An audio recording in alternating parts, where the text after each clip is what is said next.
sommes là ce matin encore dans la présence du Seigneur pour le louer, pour le célébrer, pour lui dire notre reconnaissance.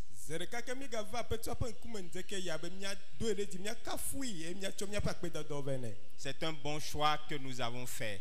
Il est l'auteur de la vie. C'est lui qui a pourvu à notre salut. Nos lendemains sont entre ses mains. Et c'est vraiment une bonne chose que nous puissions prendre ce temps, nous arrêter, nous tourner vers lui pour lui dire merci et pour lui dire aussi nous te faisons confiance. Ce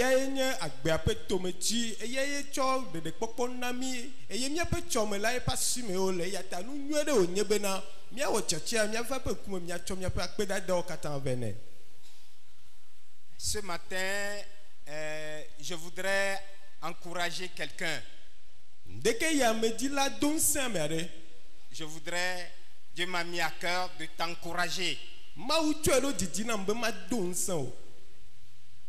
Parce que dans le mois de mai, il y a un programme spécial qui vient et il voudrait que tu y participes. Le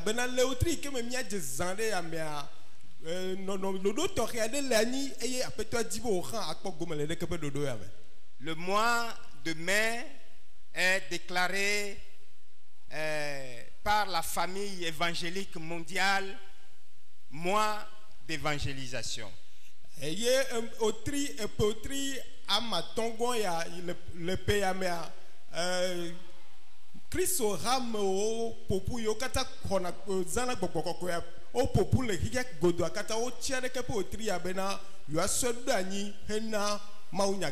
Donc, ce matin, je voudrais t'encourager pour que tu prennes part d'une façon pleine à ce programme qui vient.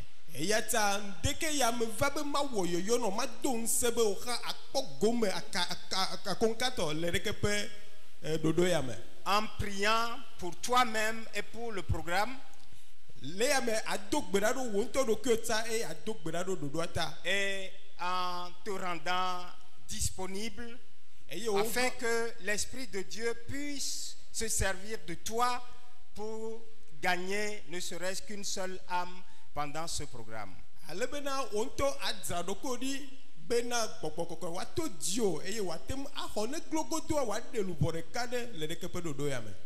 J'ai intitulé la méditation ou l'exhortation de ce matin la foi authentique se fait connaître.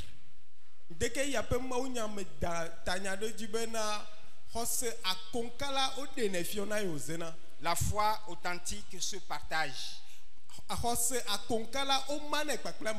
La foi authentique, on ne la garde pas pour soi seul. Et le passage qui va nous servir de méditation, je l'ai tiré de la première épître de Paul aux Thessaloniciens, du 1er au 10e verset.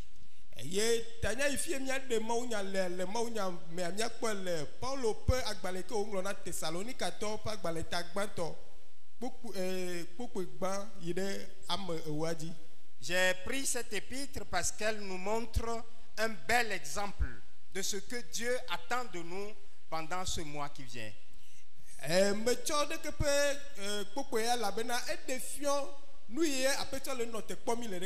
Donc nous allons suivre la lecture de ce passage avant d'aller dans le vif du sujet.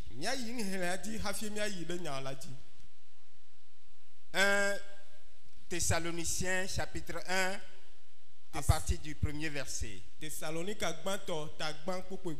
Paul et Sylvain et Timothée à l'église des Thessaloniciens qui est en Dieu le Père et en Jésus-Christ le Seigneur.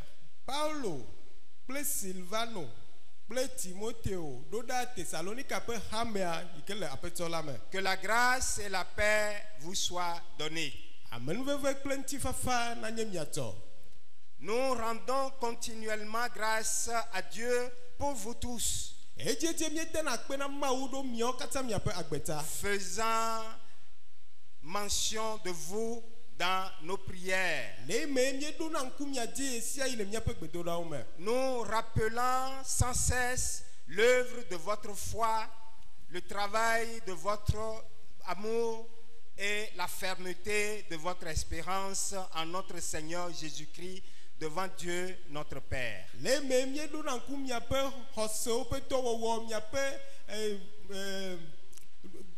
L'acte, les œuvres de votre amour et la fermeté de votre espérance en Jésus. Nous savons, frères bien-aimés de Dieu, que vous avez été élus. Notre évangile ne vous ayant pas été prêché en parole seulement, mais avec puissance, avec l'Esprit Saint et avec une pleine persuasion. Car vous n'ignorez pas que nous nous sommes montrés ainsi parmi vous à cause de vous.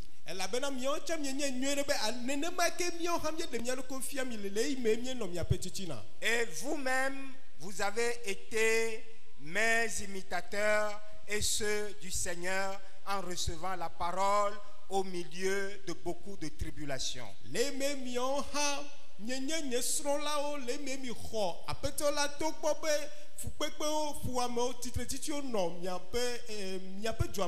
Vous l'avez reçu avec joie, avec la joie du Saint-Esprit, en sorte que vous êtes devenu un modèle pour tous les croyants de la Macédoine et de l'Achaïe.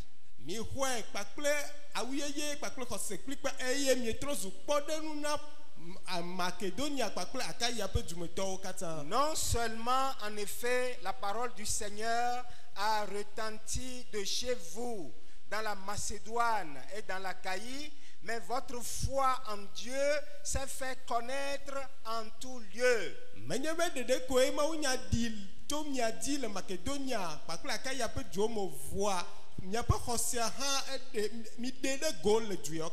De telle manière que nous n'avons pas besoin d'en parler. Car on raconte à notre sujet quel accès nous avons eu auprès de vous et comment vous vous êtes convertis à Dieu en abandonnant les idoles pour servir le Dieu vivant et vrai. Et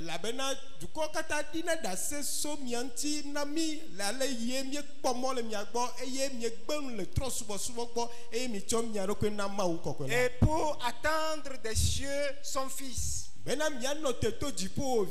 qu'il a ressuscité des morts, Jésus, qui nous délivre de la colère à venir.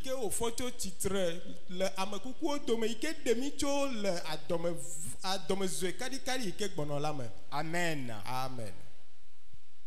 J'ai pris cet épître parce que, comme je l'ai dit, il est l'illustration ou bien un bel exemple de ce que Dieu attend de nous au cours de ce mois de mai.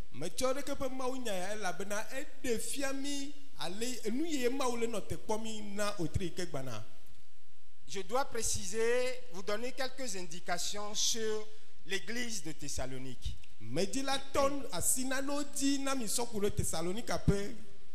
Elle a été implantée par l'apôtre Paul et ses collaborateurs Sylvain et Timothée.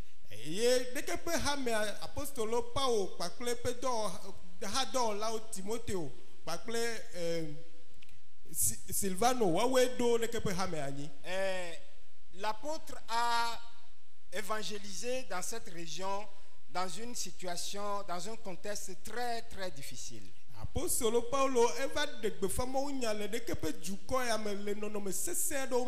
Et les gens ont accepté l'évangile et la persécution a commencé. Et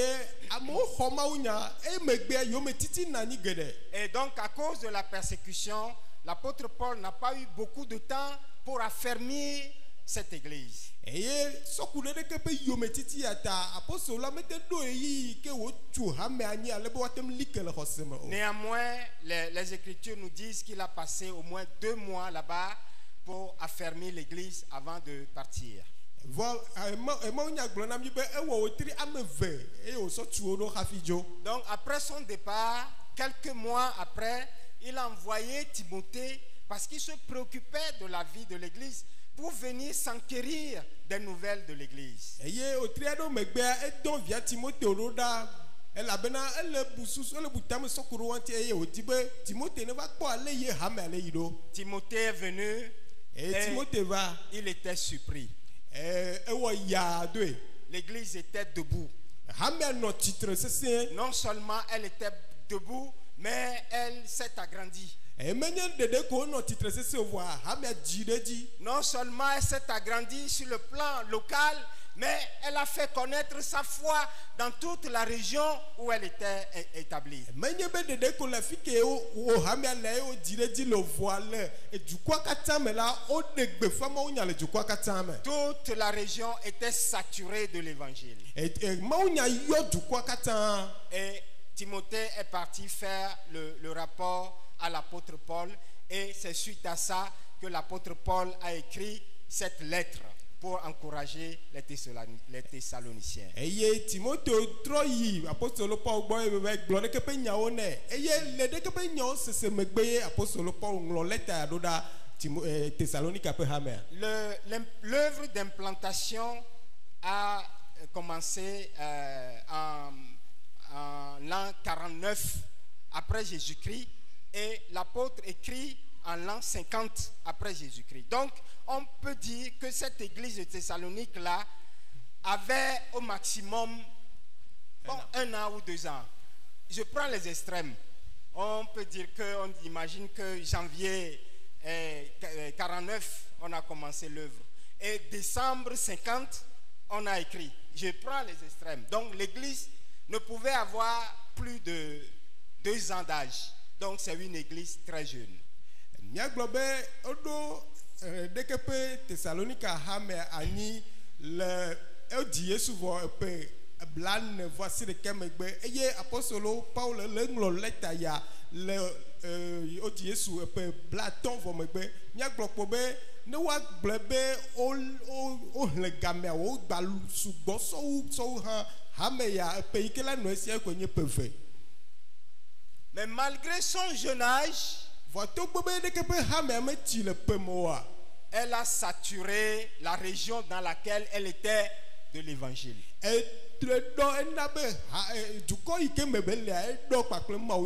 point que les apôtres témoignent qu'il n'était plus nécessaire qu'ils viennent évangéliser dans cette région-là. Quel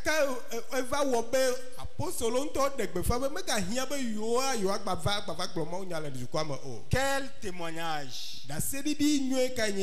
Quel témoignage! Ma prière ce matin, c'est que Dieu accorde la grâce au rocher de manière à ce que l'Esprit de Dieu rende le même témoignage de nous. Amen.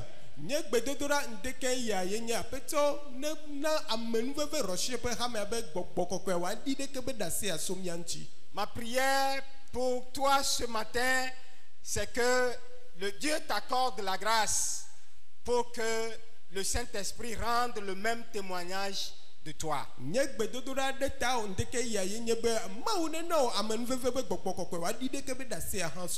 Que dans ta famille, on n'a plus besoin qu'on vienne évangéliser. Que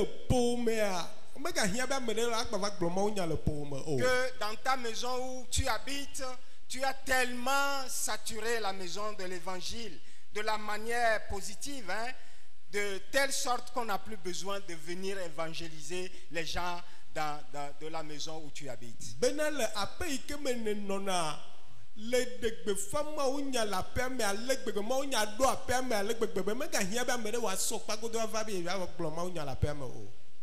Qu'il en soit de même pour toi dans ton lieu de travail.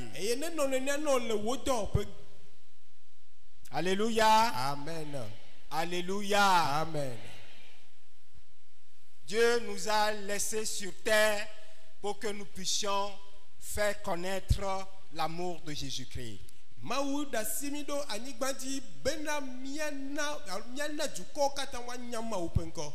Qu'est-ce qui a permis à cette église de faire cette grande œuvre d'évangélisation que l'apôtre apprécie ici dans cette épître?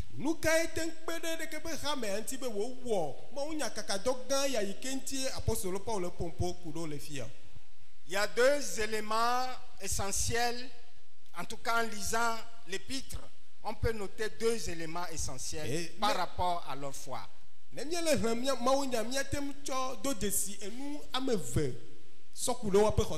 La première chose ou le premier élément, ils ont su développer très tôt une foi caractérisée par une conversion sincère.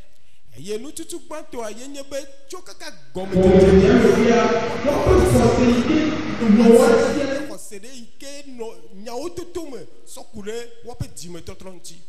nous dit au verset 9,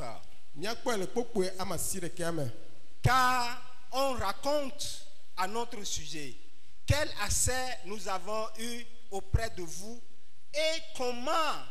Donc on raconte comment vous vous êtes convertis à Dieu en abandonnant les idoles pour servir le Dieu vivant et vrai.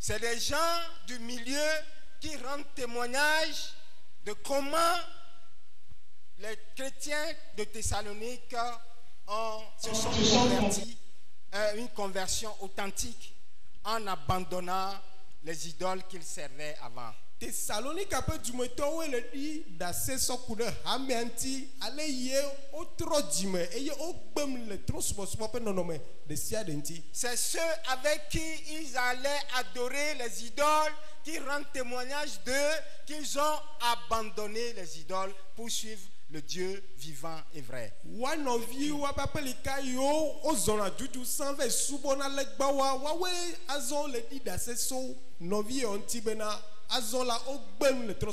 C'est ceux et celles avec qui ils allaient boire dans les bars et rester là jusqu'à l'aube et rentrer à la maison saoulés le matin, qui rendent témoignage, qui se sont convertis réellement et ils ne viennent plus en ces lieux-là. Ameyo ozona dudu san yina ahanu fiase ome anno fiase me anu amu kaka ava gbova fofome amu. Dès que père meilleur yo zona dudu san azon wa we va le dire c'est so anti bena ogbem le dès que père non meilleur 400. Donc un point important dans la foi des chrétiens de Thessalonique, c'est une conversion sincère. Et y a ta et nous des cas qui impliquent pas les Thessaloniques à top dimetre 30 ya nyebe on peut dimetre 30 à konka. Ceux avec qui ils allaient au village faire des cérémonies qui témoignent aujourd'hui que les Thessaloniciens convertis à l'évangile ne viennent pas plus aux cérémonies dans les villages et n'envoient pas l'argent pour faire des cérémonies dans les villages. Ameyo wakuo zona saina ahwe ove wona konwo sana vokleto dès que pas mewa azon wa we va le dire dasebe novia mega zona kpaklemi ina avec sana vo eye mega so de be gahan so do da be no savo de ta au mega ona nu yode bedekpe o. Des fois nous n'arrivons pas à témoigner parce que nous avons peur d'être découverts. Yane yoa mi vona pe mi adi da se la bena mi vona bena wa va lemi. On a peur de témoigner au service parce que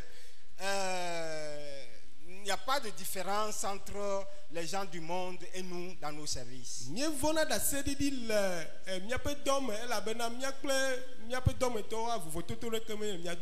oui, effectivement, en effet, si nous voulons parler de Jésus, ils vont nous interpeller parce qu'ils savent la vie qu'ils mènent et ils savent qu'un enfant de Dieu ne peut pas vivre comme ils sont en train de vivre.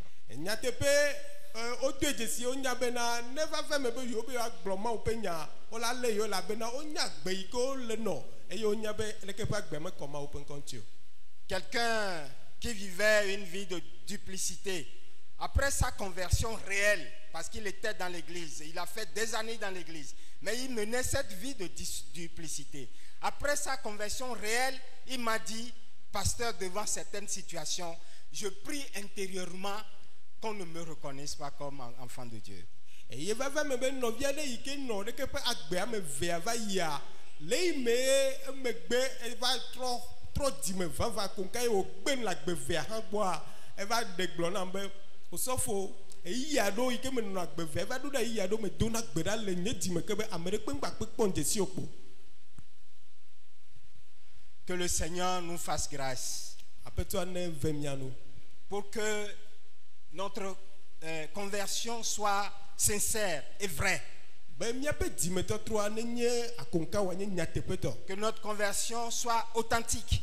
Be miaƒe dzimetɔtrɔa ne nye dzimekpɔkpɔ vavã. Cela nous donnera la force de parler de Jésus partout. Eya la na mi ŋusẽ bena afi sia afi yi ke miayi miatem aƒo nusɔku ɖe Yesu ŋuti. Quelqu'un a dit qu'une conversion sincère est comme l'huile qui facilite la rotation de la machine qui fait connaître la foi. Ame ɖe gblɔ bena dzimetɔtrɔ vavã ele ko abe ami yi ke wodona xɔseɖeɖe ɖe go ƒe machine me ene. Quand il y a cette huile dans ta machine de foi, oh, elle va se faire connaître. Partout où elle est, elle va se faire connaître. Alléluia. Nenye be ami ya le wo xɔseɖeɖe ɖe go ƒe machine me afi sia afi yi ke le ayia anɔ ɖe xɔ wo xɔsea ɖe go. Une conversion sincère expérimente le miracle de Dieu. Dzimetɔtrɔ vavã enana ame tona Mawu ƒe ŋkunuwo.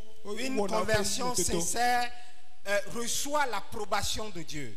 Ye xɔme dzimetɔtrɔ akonka la exɔna Mawu ƒe asi dada ɖe dzi. Donc le premier élément important qui a permis à cette jeune église de saturer d'évangile la région où elle se trouve, c'était une conversion sincère, témoignée par, rapportée par les gens du monde qui connaissaient leur vie. Enututu gba yi ke kpe ɖe ɖeke ƒe hame ya ŋuti be wote ɖi ɖase akonka ye nye be woaƒe dzimetɔtrɔ la enye dzimetɔtrɔ nyateƒetɔ akonka.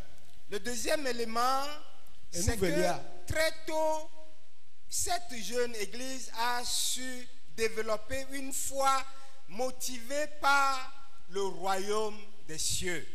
Ye nye bena tso kaka woaƒe gɔmedzedzea mea ɖeke ƒe hamea katã woaƒe xɔsea nu yi ke ʋanya ɖa woaƒe xɔse ɖe ŋutia ye nye dziƒo fiaɖuƒe la. Verset 10 de la première épître aux Thessaloniciens, chapitre 1, le verset 10 nous le dit.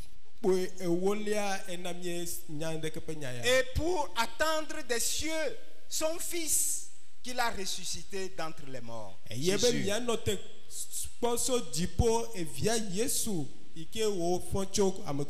Leur foi était motivée par le royaume des cieux.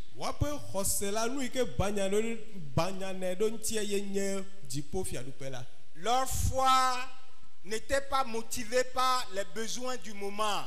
Leur foi n'est pas par rapport au fait de trouver du travail ou la santé ou de trouver un partenaire. Bien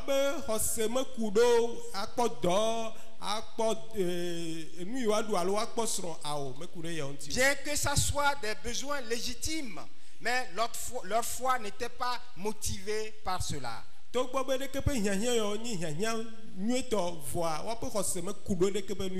Lorsque la foi est motivée par les besoins du moment, elle se tourne vers soi. Et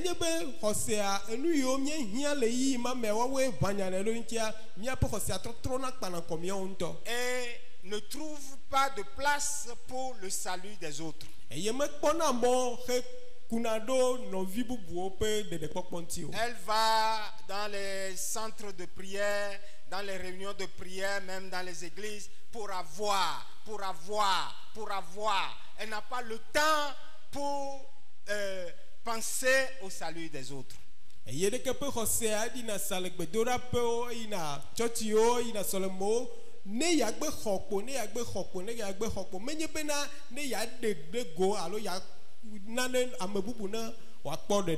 Par contre, lorsqu'elle est motivée par le royaume des cieux, elle se préoccupe d'abord de son propre salut et de celui des autres. Une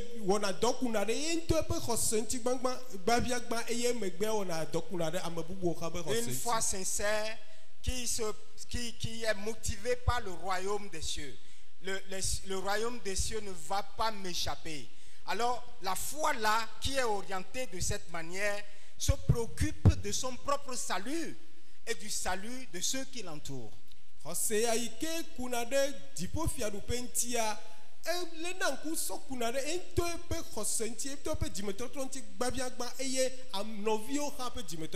Je suis sauvé et je dois veiller pour garder mon salut, mais aussi je dois me préoccuper du salut de mes frères, de mes parents, de mes amis, de mes collègues de service. Voilà lorsque la foi est motivée par le royaume des cieux.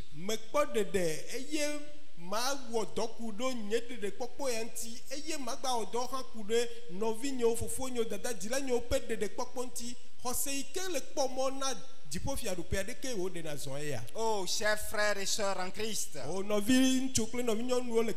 aujourd'hui les choses deviennent difficiles et le contexte africain est un contexte très compliqué. La pauvreté sévit dans tous les milieux.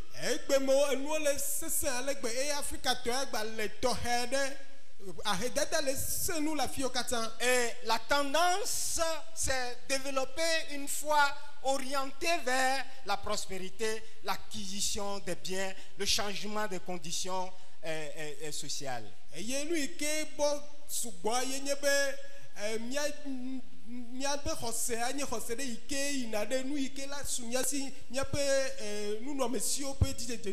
Ce n'est pas mal, mais c'est un piège pour la foi des chrétiens en Afrique. Ce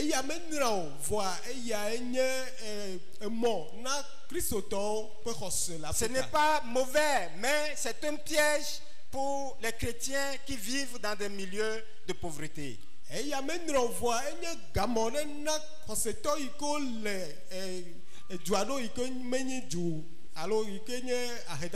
Nous devons nous ressaisir et demander au Seigneur d'orienter notre foi autrement.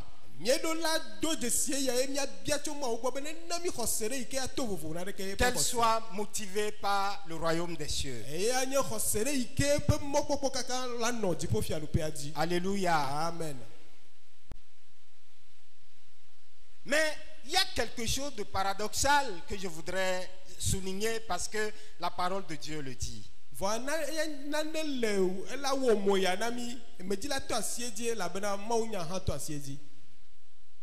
Lorsque la foi se préoccupe du royaume des cieux, Dieu se préoccupe d'elle.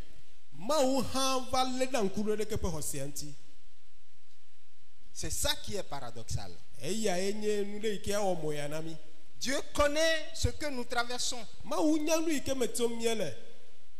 Mais il dit, la foi que nous allons développer ne soit pas motivée par nos besoins matériels.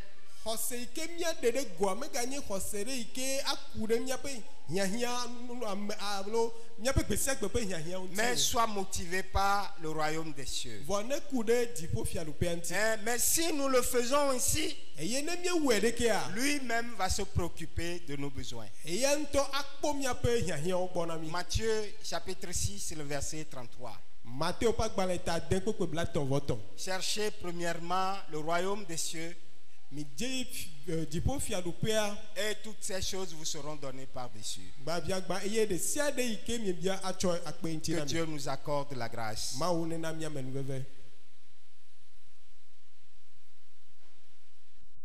Foi qui se fait connaître la foi qui se partage, xɔse ike mana alo ɖena gbefa mawu nya. lorsque elle se fait connaître, elle s'enracine et se renforce. Ne va ve me be ɖeke be xɔsea eɖe eɖokui ɖo go ɖekea eva lina ke o sena nu ɖe dzi. L'exemple que il y a plusieurs exemples dans les Écritures comme dans la vie courante. Des témoignages montrent que un enfant de Dieu qui aime partager sa foi, Dieu crée des situations qui renforcent sa foi. Dieu crée des situations qui augmentent sa foi. Ça, il y en a un peu partout.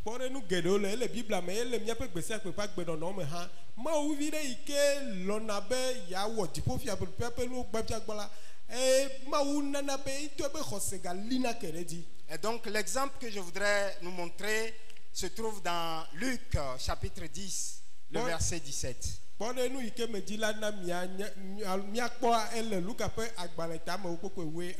Lorsque Jésus a envoyé les 70, 2 à 2, pour faire du porte-à-porte, aller dans les maisons évangéliser, ils sont revenus avec un témoignage. Dans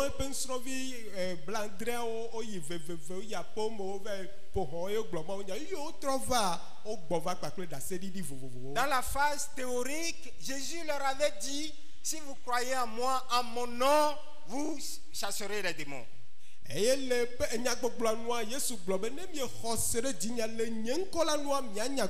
C'est la théorie. C'est le côté théorique de l'enseignement de Jésus. Mais lorsqu'ils sont sortis sur le terrain d'évangélisation, ils ont été agréablement surpris de voir s'accomplir cette parole sur le terrain. Et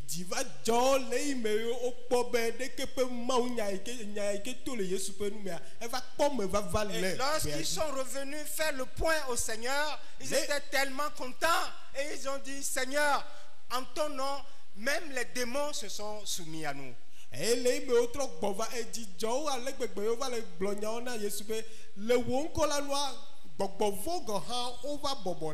Alors, cette promesse de Dieu, selon laquelle l'enfant de Dieu va chasser les démons, vous n'allez jamais l'enlever de la vie des disciples qui ont expérimenté cela sur le terrain. Jamais.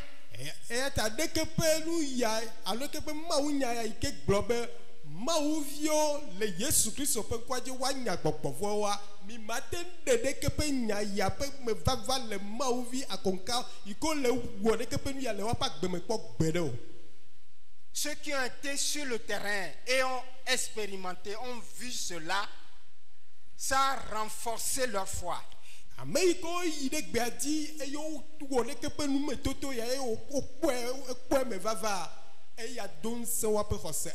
Alléluia. Amen. Lorsque nous partageons notre foi, Dieu crée des situations pour renforcer notre foi, pour augmenter notre foi.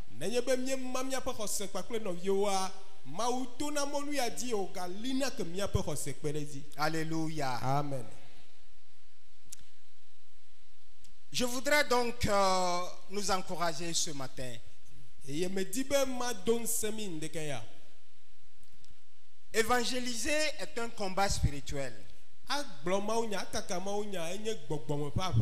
Nous le trouvons aussi dans Luc chapitre 10, les versets 18 et 19. Luc 19, nous allons lire avant de faire la conclusion. Luc 10, versets 8 et 9.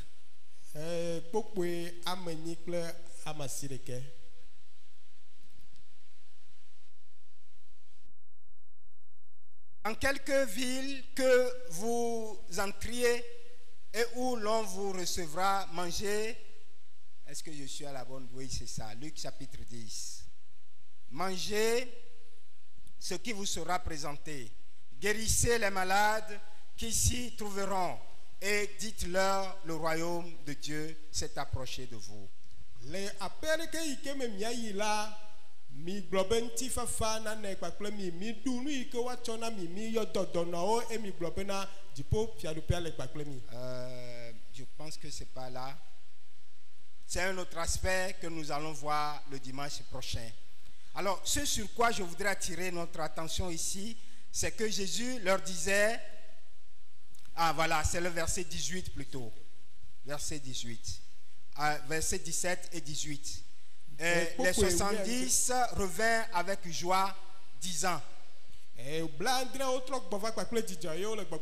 Seigneur, les démons même nous sont soumis en ton nom. Verset 18, Jésus leur dit, je voyais Satan tomber du ciel comme un éclair. Pendant qu'ils sont allés témoigner, faire sortir les gens de l'enfer. De l'enfer, le Seigneur voyait Satan tomber du ciel comme un éclair.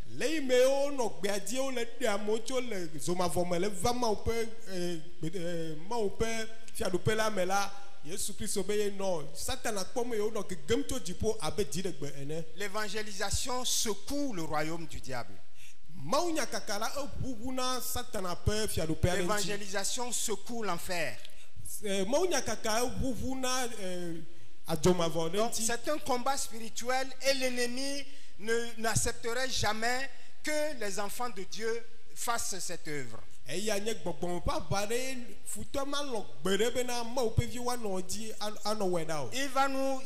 va chercher à nous créer, de donner des excuses pour ne pas évangéliser.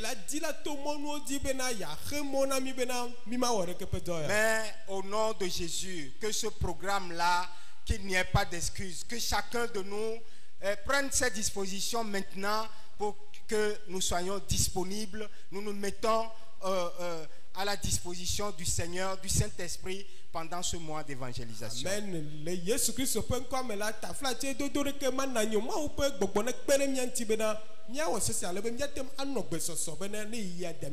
Donc, en guise de conclusion, nous allons noter ces 3 points ou 4 points suivants. On n'a pas besoin de passer de longues années en Christ ou de faire des études de théologie avant de partager sa foi.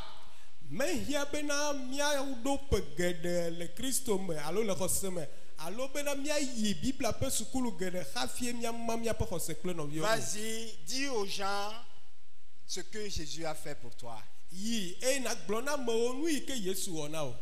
Qui tu étais avant, comment tu l'as rencontré et ce que tu es devenu.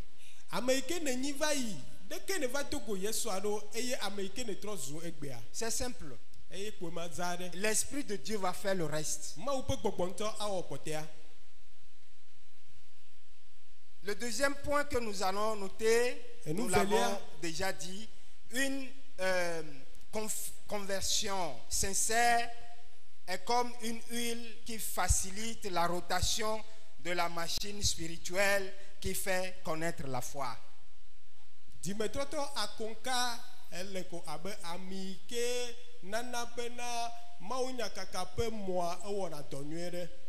quelque part, par rapport à la conversion authentique, il y a encore des questions, il y a encore des difficultés, c'est le moment d'en parler au Seigneur. Il n'est jamais trop tard lorsqu'il s'agit de se convertir. Il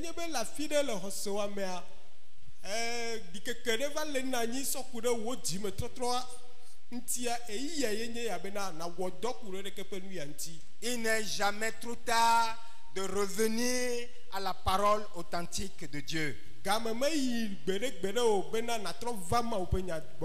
Peut-être au début les gens vont dire, oh, depuis quand? Oh, il s'est converti quand? Il a toujours été avec nous. Mais ils vont rester, ils vont observer et finiront par comprendre que votre conversion, ta conversion est devenue réellement sincère.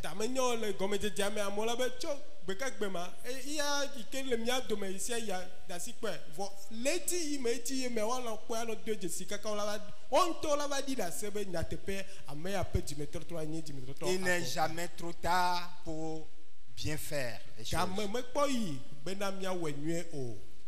En 3, nous devons noter que évangéliser est un combat spirituel. Enu tɔlia ye nye bena miado dzesi bena mawu nyakaka la gbɔgbɔme papa ye wonye. Quiconque n'évangélise pas donne l'avantage à l'ennemi malgré la victoire de Jésus sur la croix de Golgotha.